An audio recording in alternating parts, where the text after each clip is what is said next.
Bom dia com alegria. Estamos aqui mais um episódio da Possercast. Meu nome é Gustavo Posser de Moraes, sou advogado, sou especialista na área de direito empresarial, com foco em reestruturação de empresas. Tenho especialização pela Fundação Getúlio Vargas em Direito da Economia e da Empresa e Gestão Empresarial e também reestruturação de empresas pelo INSPER. A gente traz hoje o nosso convidado Jair Jasper, que foi um mentor da minha carreira, e tenho certeza que o propósito desse podcast, do Possercast, é desenvolver habilidades e passar experiências que a gente vive nesse escritório para esse público. Então, Jair, bom dia, bem-vindo e fique à vontade aí para se apresentar e dizer para as pessoas que estão assistindo quem é o Jair e o que o Jair fez para chegar até onde chegou, né?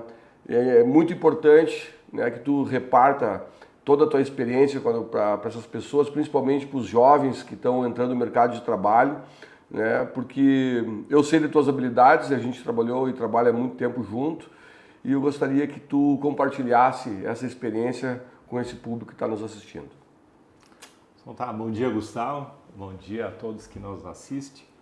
E, em primeiro lugar, te dar os parabéns, mais uma iniciativa inovadora aí no segmento, né? Sim, estamos aí. E seguindo o Possercast aí, escutei o primeiro. Ah, que beleza. Assisti o primeiro, muito bom, parabéns. E, bom, para me apresentar, a gente já tem uma certa idade, né, Gustavo? Às vezes, em uma hora, a gente não consegue resumir todas as pedreiras que a gente pegou, né? Vamos lá. Mas eu me formei em técnico em agropecuário no Colégio Teutônia, é uma cidade perto daqui, uns 100 quilômetros. E o curso técnico agrícola foi muito importante porque teu pai também é dessa área, né? Ele te dá um conhecimento bastante amplo, então desde cálculos, química, mecânica, e fiz também o auxiliar de contabilidade junto, que era uma coisa opcional. Fazia quem queria e acabei fazendo. Então acho que foi uma boa base na educação, né? E depois vim para Santa Cruz por acaso, porque fiz meu estágio na Lacesa, era uma Laticínios lá de Lajeado, bastante grande no Rio Grande do Sul, que depois foi vendida para a Parmalat, e eles que me transferiram para Santa Cruz. E nessa vinda para cá, já tinha ouvido falar e tal, mas não conhecia Santa Cruz. Comecei esse trabalho aqui como assistência na área agrícola e logo entrei no curso de Direito. Não sei por que cargas da água, né? Técnico agrícola, Direito, mas tudo bem. Era na época uma opção que me chamou a atenção e tal, e a gente acabou fazendo o curso de Direito. Mas nunca atuei, né, Gustavo? Mas com certeza ajudou bastante. Mas deu a base para a estruturação, né? Na trajetória aí, né? E em 91, em contato com outro técnico agrícola, que era da Emater, que chegou a ser meu sócio, então, o Flávio Conrad. Grande chefe Flávio. Isso, a gente sempre conversando, mas nosso salário tá apertado, né, cara? Nós tínhamos que ter mais alguma coisa aí para fazer, né? E cada um sempre tinha uns BRICS paralelos aí. Para complementar a renda. Para complementar a renda, né? Isso era normal, né? E aí, conversando para cá, para lá, e o irmão do Flávio tinha uma empresa que fazia tingimento de roupas. E inicialmente esse tingimento era feito para outras indústrias. Então tinha a Pitt aqui, que eu acho que muitos conhecem, e outras tantas que eles faziam. E nisso eles começaram a adicionar as roupas usadas para tingir. Os funcionários pediam, os conhecidos e tal. Isso se tornou um negócio bastante atrativo e começou a se espalhar. Várias pessoas fazendo e tal, e deu volume. E o Flávio me convidou na época, disse, Jair, vamos abrir em algumas cidades a coleta de roupa usada para tingimento e tal. Eu disse, putz, roupa usada para tingimento? Aí ele, não, vou te mostrar, Jair, vou te mostrar já como é que funciona e tal. E aí ele tinha um amigo que tinha aberto essa loja em Novo Hamburgo, e no dia que ele trouxe a roupa para tingir, que no mesmo dia que eles traziam, eles levavam. Aí ele veio com uma bilina, né, na época, e o Flávio me avisou, ó, vem aqui olhar. Aí cheguei lá, tava a bilina só com espaço para ele dirigir e o resto tudo cheio de roupas. Porra, esse negócio aí pode vingar, né? Deu liga. Deu liga. E aí se juntamos, 2 técnicos agrícolas, começamos a abrir alguns pontos, criamos a marca, Restaura Jeans, e começamos em Santa Maria. Foi porque Santa Maria, a gente escolheu várias cidades, mas o Flávio tinha estudado lá, então ele conhecia a cidade. Tinha exército, tinha universidade, então muitos jovens. Muitos estudantes. Eu fui cliente naquela época quando era estudante de Santa Maria, olha só.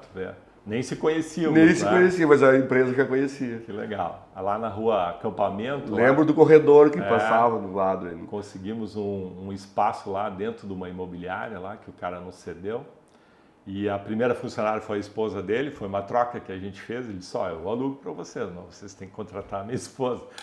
Eu disse, tá, vamos lá, vamos conhecer. E era uma senhora italiana, de origem italiana, muito, muito legal. Foi bem emocionante esse início aí. E começamos lá, então íamos sábados de manhã, no meio da semana cada um mantinha seu emprego. E a gente ia sábados de manhã, levava as roupas para tingir e trazia as para tingir e levava as tingidas. E aí na comunicação ainda era basicamente folder e propaganda em jornal, então a gente visitou os jornais lá, fizemos alguns anúncios, imprimimos alguns folders e eu e o Flávio mesmo ia lá nas sinaleiras e distribuía. No calçadão de Santa Maria também. Santa Maria e tal, foi indo. E dá para chamar de destino ou de sorte, mas aonde o negócio realmente vingou e explodiu assim, que foi o início da nossa história, foi uma matéria que foi feita na RBS e a repórter começou a fazer perguntas na rua e como é que estava a economia familiar, o que as pessoas estavam fazendo para poupar dinheiro e tá. E nisso a repórter foi perguntando para algumas pessoas, eles, na frente das vitrines, as roupas estão caras? Estão caras. Eu estou tingindo. E de 10 ou 11 pessoas que ela pediu lá, a repórter, 3 falaram no tingimento e chamou a atenção dela. E ela veio na loja e fez uma reportagem. E isso saiu, Gustavo, acho que de meio-dia e reprisou no Jornal das 7. E na outra semana, quando nós chegamos lá, eu e o Flávio, sábados de manhã, tinha fila naquele corredor, tudo para fora, dobrando a esquina para entregar a roupa. Aí, impressionante o que é uma mídia, né? E ali começou a história da Restaura, começou a vir pessoas de de outros municípios, começou a vir pessoas que queriam coletar nos outros municípios a roupa para trazer para nós. E isso abriu bastante o leque, então nós tínhamos muitos municípios pessoas que começaram a trazer. Abrimos uma segunda unidade em Cruz Alta e Cachoeira, e aí já não cabia mais as duas coisas junto, né? Que era manter o emprego e manter a empresa. E aí eu e o Flávio decidimos então sair das nossas empresas. Ele saiu da Emater e eu saí da Lacesa e para tocar a Restaura. E nisso a gente tinha mais tempo, então abrimos mais filiais, né? Passo Fundo, Erechim, Pelotas, Canoas, né? Canoas até uma história bem interessante, porque a gente nunca tinha ido para lá e era bicho do mato, né? Não conhecia o Canoas e foram abrir um negócio em Canoas. Mas onde é que fica Canoas? Eu sei que tem um avião lá, o Flávio disse. Aí disse, vamos lá, vamos chegar no avião lá. E, né, era o posto Ipiranga na época, né? Não tinha GPS, nada, era parar e perguntar. E aí chegamos lá, chegamos no avião, dobramos à direita, olhamos o centro e achamos um ponto e foi. E eu acho que um detalhe bem importante, né, Gustavo, que depois tu começou a participar, foi ali que a gente se conheceu. Sim, eu tinha 2 anos de formado. A questão das franquias, né? A franquia surgiu por uma necessidade. O nosso empreendedorismo também, né? Sim. Acho que até um ponto importante falar que no Brasil ainda muitas pessoas começam como empreendedores por necessidade. Não, eu vou empreender. Não, ele começa a fazer algum negócio para atender às suas necessidades lá de renda, né? E como nós já tínhamos várias pessoas coletando roupa e trazendo para nós, e eu estava no curso de Direito, terminando ali, né, quase formado já em 92, surgiu pequena dúvida e como é que isso aí vai ficar futuramente em relação a direitos trabalhistas, né? E como nós podemos fazer com que essas pessoas a gente poderia legalizar elas, deixar elas vinculadas à Restaura Jeans e sem ter um problema futuro, né? E na mídia foi muito divulgado também a questão da franquia, porque foi na época que o Brasil estava começando com as franquias. E a legislação da franquia veio em 94. Veio em 94. Então nós fomos um dos primeiros aí no Brasil que a gente começou, tá aí a saída, né? Tá aí a saída, porque já no primeiro artigo dizia, não há vínculo entre franqueado e franqueador e tal. Que era o que a gente buscava. É uma lei moderna, cópia da lei americana, né? E uma das leis que ainda continua sendo moderna para a América Latina. Até hoje. Até hoje. Até hoje. Com algumas modificações em alguns países, assim, como Chile e Argentina, ainda gatinha nesse sentido, mas assim, estão todos evoluindo. Mas o Brasil foi o que deu o primeiro passo na América Latina. Sim, foi muito, muito bom. E o Flávio sempre foi muito ligado nessa parte de marketing e tal. E ele tinha uma preocupação muito, ele sempre dizia, Bagé, vamos visitar esses representantes, porque até então nós nem tinha, a gente tinha o contato nas lojas. Sim. A gente não sabia como é que essas pessoas trabalhavam, né? E a gente pegou o carro sem avisar e fomos visitar as pessoas. Aí a gente já havia uma era costureira, tinha um ponto de costura, coletava junto, outra era uma lavanderia, outro não tinha nada, só uma plaquinha da Restaura na frente da casa, da residência mesmo, né? E aí o Flávio disse, vamos aproveitar essa questão da legislação, juntar a parte legal e dar de identificação de loja, padronização, né?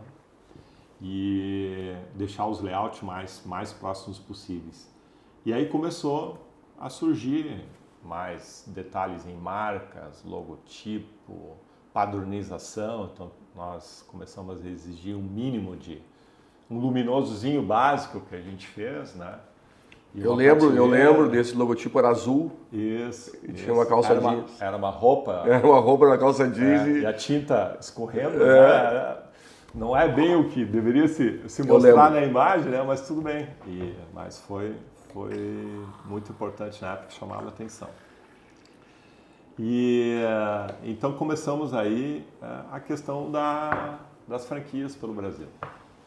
E começamos a franquear, o negócio começou a dar certo, começou a dar volume e começamos a subir. Até o Paraná a gente já estava, né?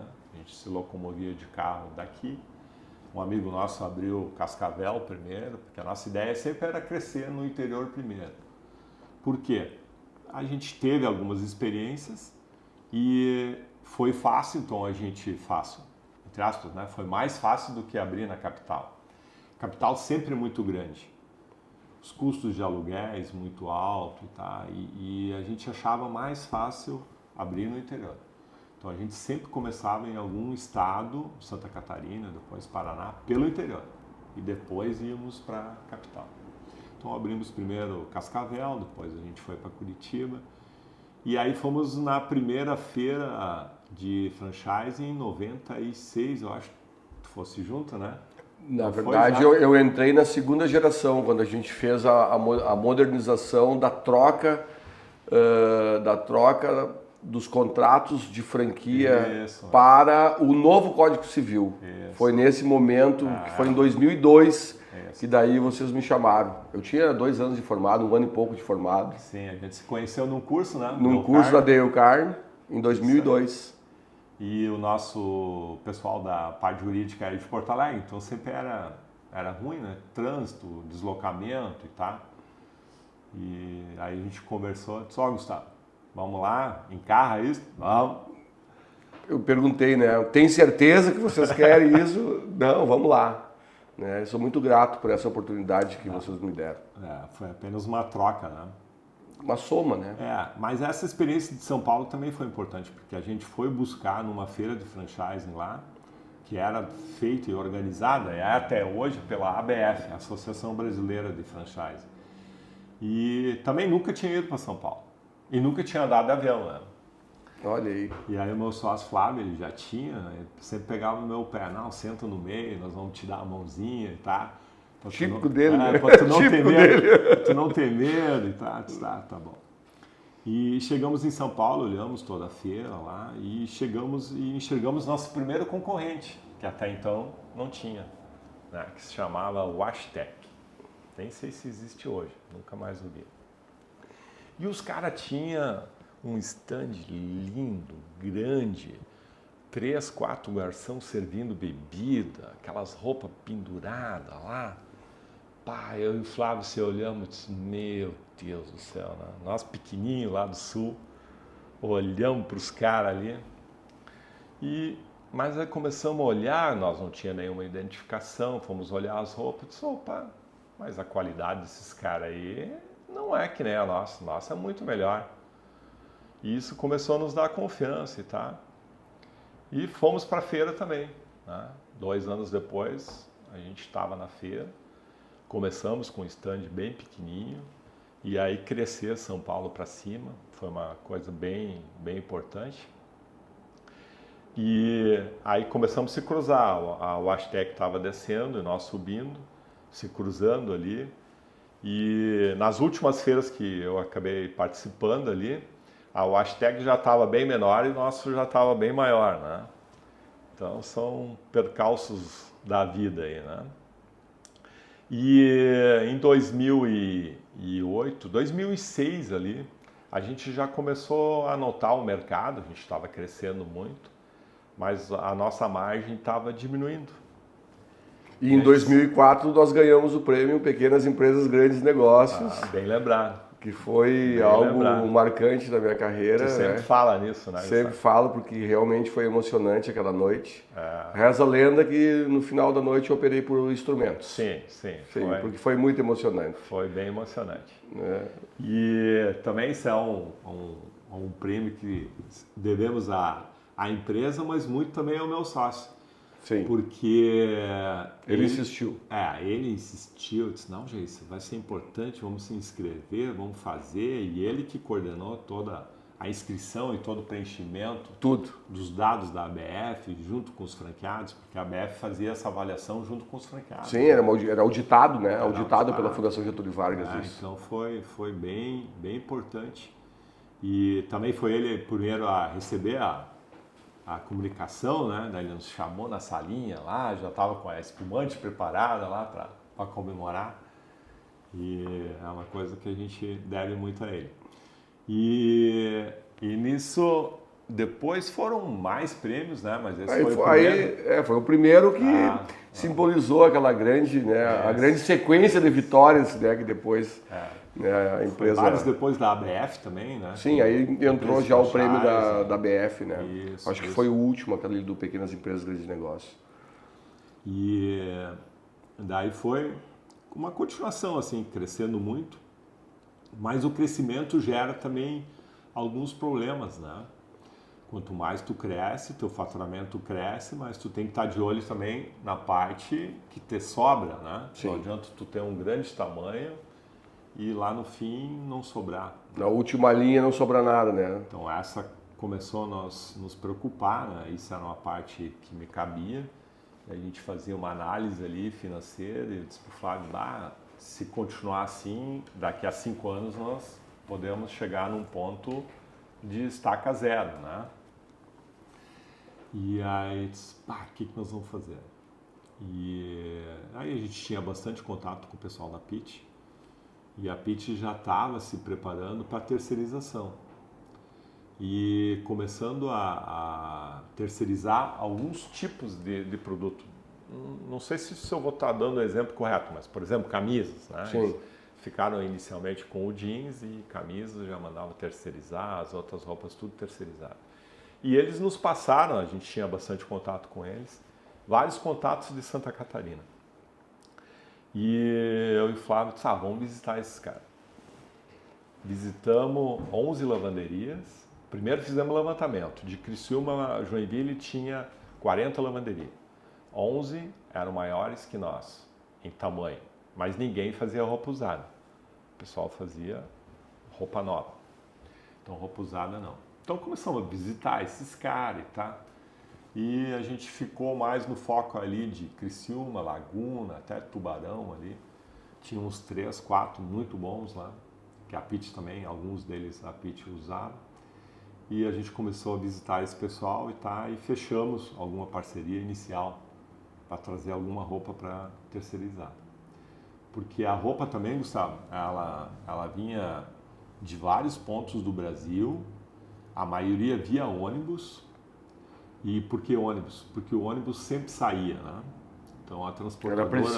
Era preciso, né? Sempre tem passageiro. E a nossa logística tinha que funcionar, porque em uma semana essa roupa tinha que estar de volta.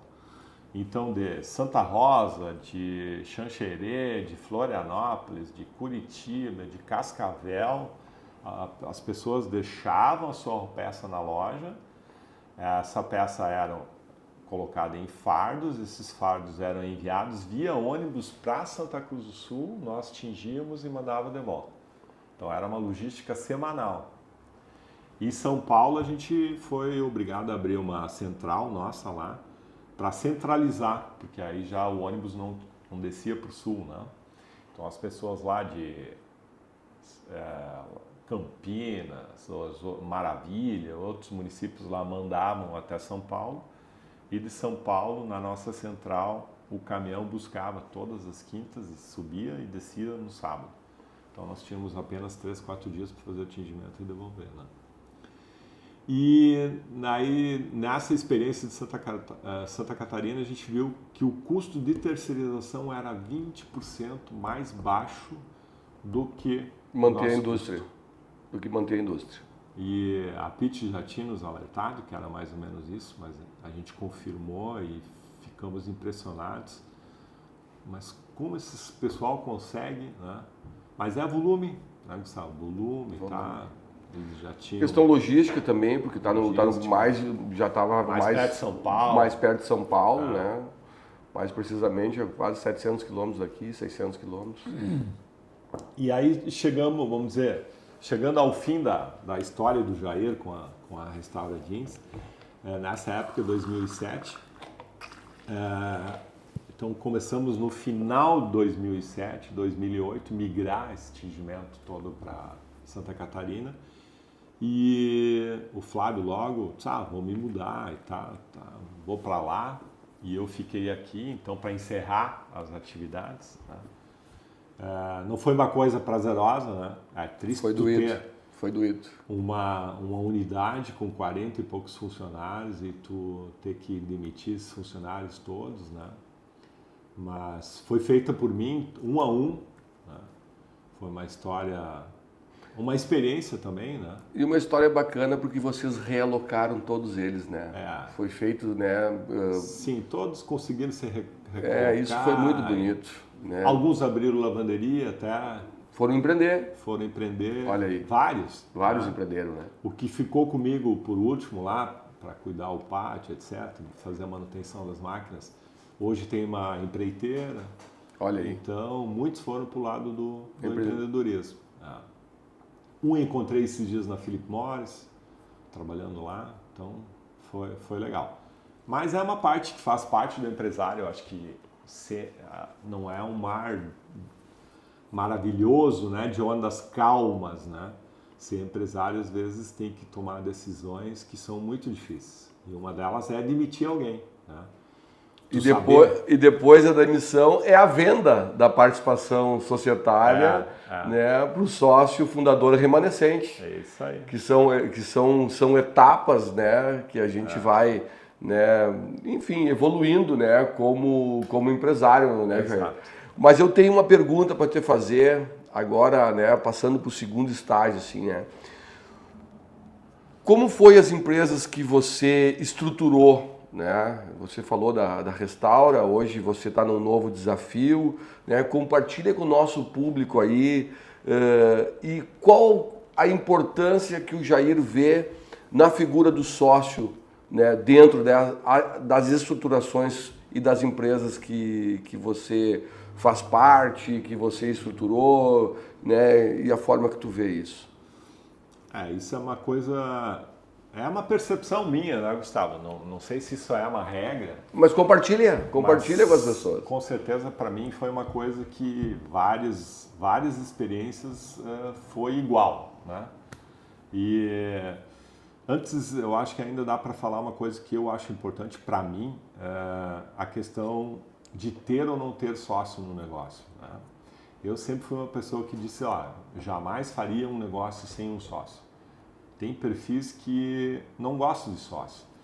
Eu já sempre fui o contrário. Eu acho que a gente tem que buscar alguém que seja complementar, que tenha um perfil diferente de ti e que possa agregar ao teu negócio, né? Porque a gente não é perfeito e completo. Principalmente naquela lacuna que a tua habilidade não performa satisfatoriamente, né? Ou conhecimentos, né? Ou Sim. até alguns medos que tu, dessa área aqui eu não gosto, não atuo e tal, e o teu sócio pode ter habilidade nisso. Então eu sempre me associei a pessoas, né? Foi uma coisa que eu acho que eu posso dar essa dica, que pelo menos as pessoas tentem, né? Se agregar a outras pessoas com conhecimentos complementares. E a questão ali da experiência também que eu tive em outras empresas, que foram várias, depois podemos falar um pouquinho da nossa atual, né? Vamos lá. Mas nesse meio do caminho aí, a gente acabou passando por outras empresas. E todas as empresas que eu entrava já com elas estruturadas, maiores, já funcionando e tá, eu tive dificuldade em me entrosar e acabei não ficando com essas empresas. Pode ser um perfil meu, pode ser. Mas se é para dar um exemplo ou um conselho para algum empreendedor aí que esteja nos assistindo, é a questão de abrir pequeno o seu negócio. Abra e comece. Projeto piloto. Abre, testa. Não tem como saber se o negócio vai dar certo ou não sem abrir. Sim. Claro que tem toda uma pesquisa antes para ver. Atos preparatórios. Claro, sem dúvida nenhuma. Não vamos agora sonhar uma coisa no outro dia, tá? Mas depois dessa parte inicial preparada ali e feita uma pesquisa, comece. Porque é só começando que tem como saber. E o negócio pequeno, você sempre, se não der certo, você sempre pode fechar ele. Vai valer a experiência, né? Porque realiza o prejuízo, fecha e vamos para outro. E vamos de novo. Num grande já é muito mais difícil. Bem mais difícil. Pode ser que tu não consiga dar essa volta, né? Então todos os negócios que eu comecei desde pequeno sempre deram certo. Então, por que também? Eu acho que o empreendedor, nessa história, ele consegue conhecer todo o negócio. Porque tu tem que fazer tudo, né? Geralmente você começa um negócio sem nenhum funcionário. Então tu faz tudo. Tu encaminha a parte contábil, tu tem o contato com o jurídico, tu tem a parte da indústria, os equipamentos, aí queima o equipamento, tu tem que ter manutenção. Então tem um conhecimento que tu tem de todo o teu negócio, que às vezes quando tu entra num negócio maior já tu acaba ficando só num setor e tu não tem noção do resto. Então, e nos conta da Fitoagro. Pois é, né? Nesses caminhar aí tudo... Sei que tu gosta de contatos, né, Gustavo? Valoriza muito contatos. Valorizo. E eu acho extremamente importante. E nessa andança de contatos, eu me formei em Direito em 92, como a gente comentou já. E lá tinha um colega de aula que era da área de pesquisa de tabaco. E ele acabou andando pelo mundo inteiro aí, 2, 3 empresas. E a última empresa que ele estava antes da nossa era uma de sementes de tabaco, chamada Profigen.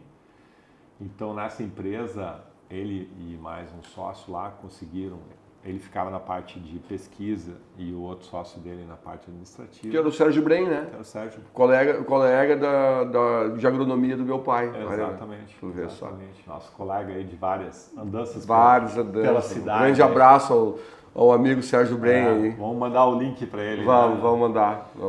E o nome dele é Hernani Vaz e ele era técnico também, fez outros cursos, direito e tal, mas não era agrônomo. Mas teve muita experiência na área de pesquisa do tabaco. E nessa última parte ele cuidava do desenvolvimento, dos cruzamentos, da melhoria do tabaco. Melhoria genética do tabaco. Melhoria genética do tabaco. Então ele viajava em praticamente todos os países no mundo que tem tabaco, ele visitou. E nessas andanças ele conheceu muita gente, fez muitos contatos e teve muita experiência de produtos que ajudavam ali na lavoura a melhorar a produção, o controle de pragas, etc. E nisso ele acabou saindo também do Profigem. Hoje a Profigem pertence a Philip Morris a nível mundial.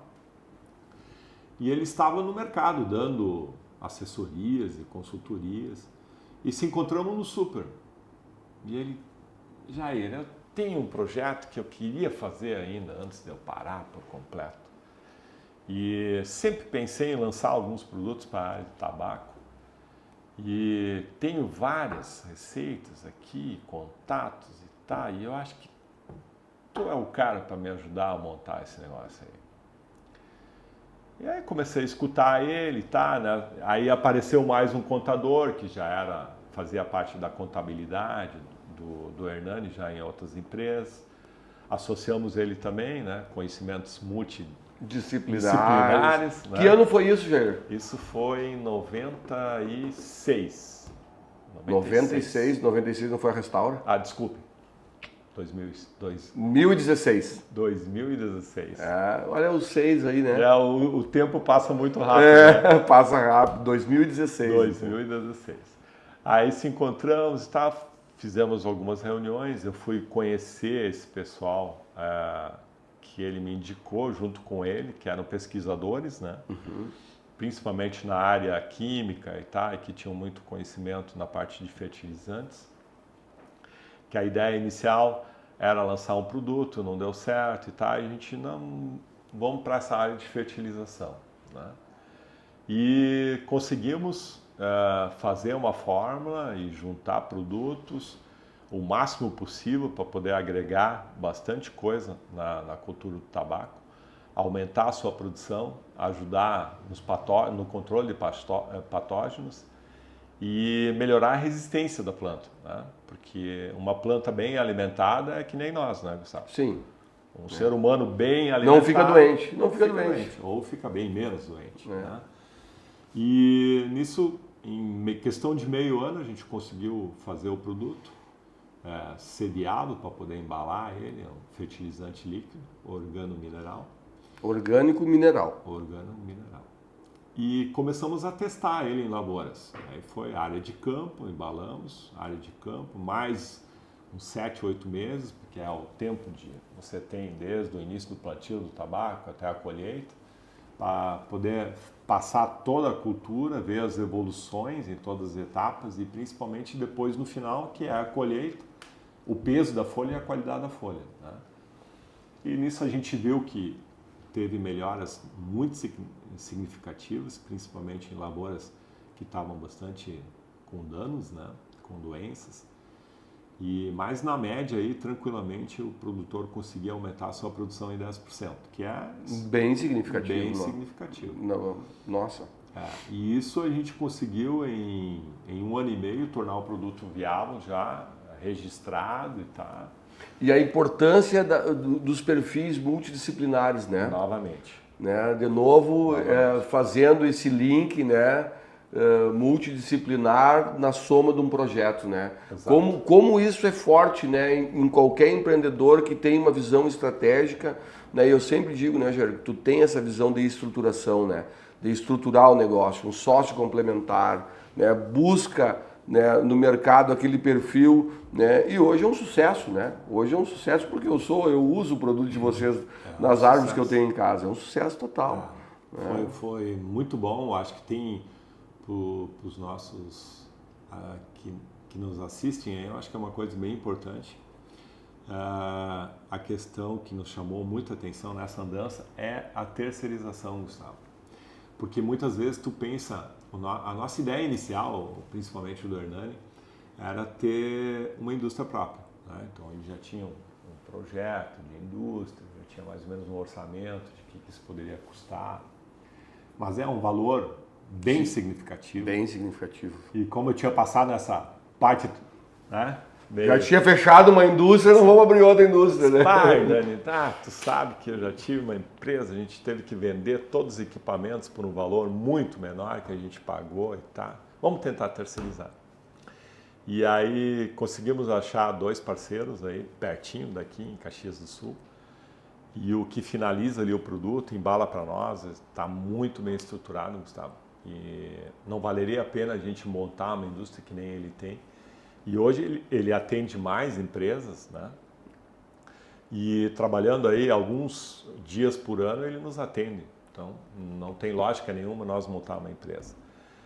Uma indústria. Uma indústria. Mas de novo o perfil complementar, né? Exatamente. Buscar aquele que tem o melhor produto para atender aquela necessidade. Exato. Com o menor custo. Né? Então isso é muito forte, né? Dentro das empresas que tu estrutura, que tu chega, né?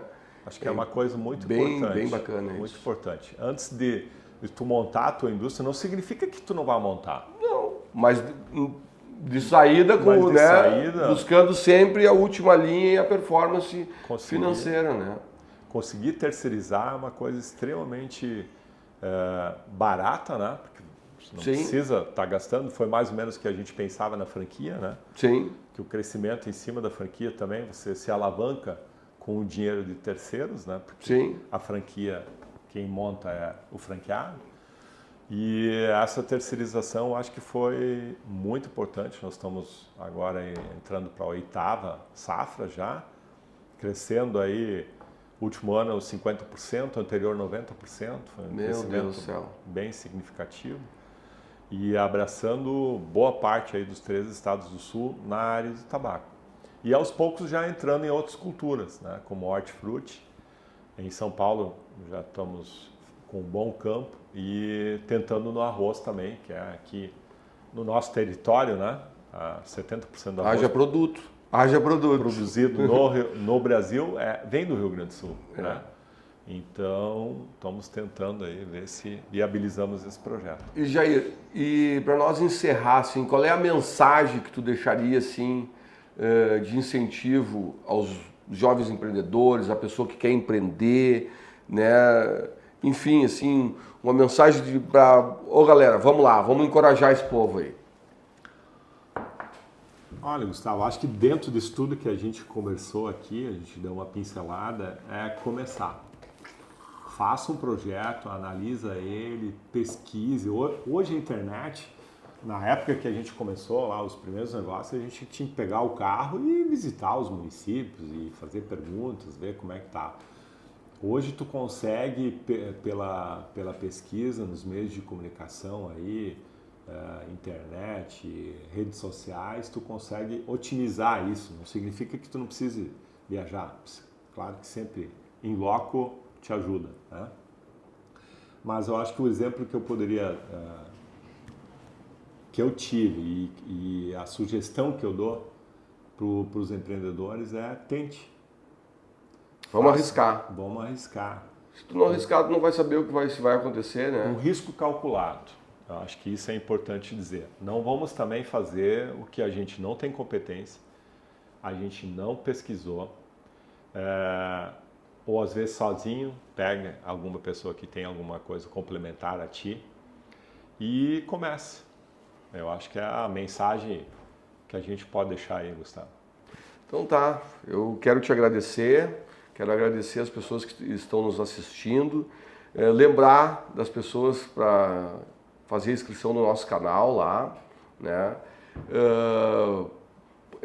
Posser Dick Birk, @Posser Dick Birk, é isso aí o nosso o nosso canal e dizer para vocês que a gente está sempre preocupado em gerar, né, conteúdos que incentivem o empreendedorismo, né, incentive a advocacia de negócios e com um exemplo vencedor que nem foi a história do Jair, né? Acredite nas empresas que comecem em garagem. Olha aí, ó.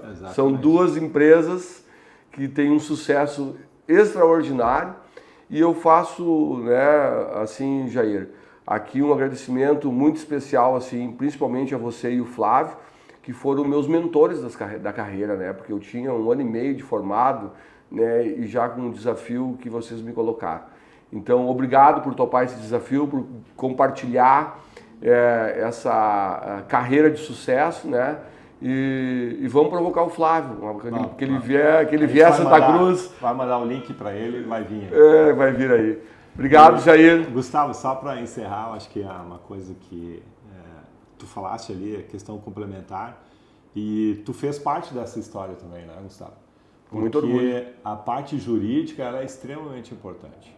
E olha quantas vezes tu nos alertou de alguns riscos que a gente poderia ter corrido, né? E poderia, às vezes tu faz uma bobagem. Um risco calculado, né? E eu acho que a área jurídica é extremamente importante e tua, mais ainda porque tu adiciona mais conhecimentos, né? Não é só a parte jurídica, tu tem toda a advocacia de negócios tem esse DNA que é um DNA multidisciplinar, né? Exatamente. Que conecta a contabilidade, a administração, né? E tu já tens a experiência de várias empresas também. Sim, então, é a soma, né? Às vezes a gente acha, mas eu vou pagar um cara e tá, mas é aquilo que a gente falou, não tem conhecimento, pague alguém que tenha o conhecimento. E some. Vai ser, então, também o nosso agradecimento. Obrigado, querido. A tua parte que cabe nos nossos negócios. Que bom. Obrigado. Que bom. Agradecemos, então, os nossos telespectadores aí e dizer que nós vamos gerar bastante conteúdo para que a gente possa compartilhar histórias de sucesso, como foi a história do Jair hoje. Tá bem? Obrigado, pessoal.